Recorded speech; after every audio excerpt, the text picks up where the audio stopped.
सबसे बड़ा anti depressant. आज मेडिकल साइंस ने कितनी तरक्की कर ली है।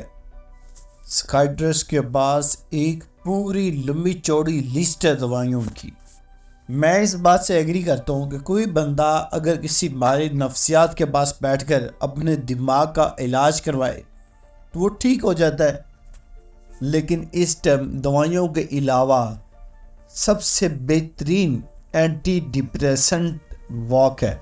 वॉक इतनी ज़रूरी है। आप वॉक करें, आपसे एंटी डिप्रेसेंट होगा ही नहीं।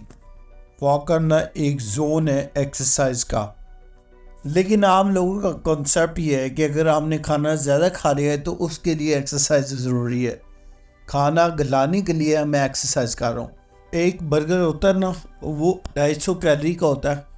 अगर आप एक बर्गर भी खा लेते हैं ना तो इसका मतलब है भी आपको 2.5 घंटे भागना पड़ेगा। 2.5 घंटे भागना पड़ेगा फिर जाके वो उसकी कैलोरी बर्न होती है।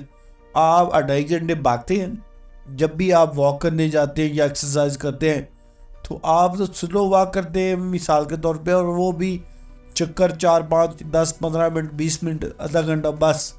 लेकिन 2.5 घंटे भागना पड़ेगा तब जाके उस बर्गर की कैलोरी बर्न होगी। इसका मतलब ये है कि आप बर्गर खा के एक्सरसाइज के मुकाबले में नहीं कर सकते या उसकी जगह पे आप एक्सरसाइज नहीं कर सकते। लेकिन एक्सरसाइज दुनिया की बेहतरीन चीज़ है। मैं कह रहा हूँ जिस्म के लिए इतनी ज़रूरी है। वॉकिंग एक्सरसाइज आपके लंग्स को सही करती है, आपके ब्लड को रेगुलेट करती है, ब्लड का जो सर्कुलेशन होती है उसको रेगुलेट करती है। वॉकिंग एक्सरसाइज शुगर में मददगार है।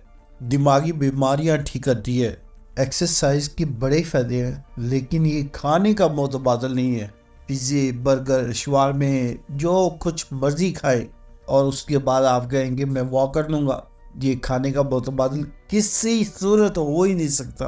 न्यूट्रिशन का अलग रोल है, एक्सरसाइज का अलग रोल है। इन दोनों को मिक्स नहीं किया जा सकता। अगर आप मेरे चैनल के साथ जुड़े हैं, ये उम्मीद है ये आपको बदल के रख देगा।